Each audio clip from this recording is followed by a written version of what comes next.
Donc, mon nom est Marie-Hélène Sévigny. Je suis diplômée de l'École nationale de police du Québec, également diplômée en criminologie à l'Université de Montréal. Ensuite, policière depuis 18 ans, au niveau des enquêtes des crimes majeurs depuis 8 ans. Travaille particulièrement avec des crimes de notion sexuelle. Donc, ça m'a amené à travailler à l'étranger, donc pour les Nations unies. On parle d'une mission que j'ai exécutée comme expert pour la violation des droits de l'homme au Congo. Donc, on parle d'un génocide latent. Et dans ce cadre de cette mission-là, en réalité, mon mandat était d'être gestionnaire pour une problématique qui a mis un peu la communauté internationale sous le choc parce qu'en dans 3 jours, on parle d'une violation de droits de l'homme importante. Le viol était utilisé comme crime de guerre. Donc, mon travail, c'était de faire le renforcement des capacités des policiers en place congolaise. Donc, l'accessibilité en hélicoptère, je volais et j'allais assister les policiers là-bas, leur donner des nouvelles techniques d'enquête pour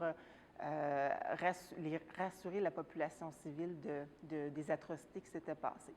Donc, ce que j'ai pu faire en réalité là-bas, en utilisant les techniques en réalité que j'ai pu assister dans les ateliers de Vérum, c'est lorsqu'on est un leader, mais ce que tu te dois d'être, c'est dans ton attitude, c'est malgré les difficultés du pays, malgré les réalités qui sont complètement différentes de ce que nous, on vit ici, il y a une chose qui ne change pas, c'est l'être humain qui vit dans des difficultés qui sont très dures et le corps réagit. Donc, quand on parle de non-verbal, la communication non-verbale qui est la base, mais ça m'a vraiment permis de vraiment mieux intervenir avec la population civile.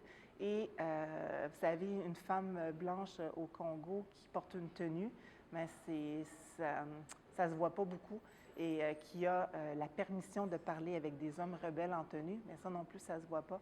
Puis ce que tu apprends en réalité, c'est que malgré toutes ces barrières-là de règles, que habituellement ça ne se fait pas, mais dans l'attitude du respect de la communication non verbale, de respecter les limites de l'autre personne qui est devant nous, mais ça permet d'être un leader qui se distingue pour l'international. Puis je crois que Vérum, avec tous les outils qu'il nous offre, nous permet d'être beaucoup plus efficace pour faire face à ces réalités-là.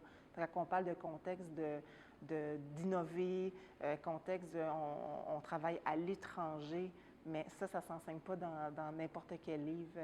Puis, Vérum, en peu de temps, avec les ateliers qui sont courts, concis, te permettent de t'outiller vraiment pour être beaucoup plus efficace sur le terrain à l'étranger.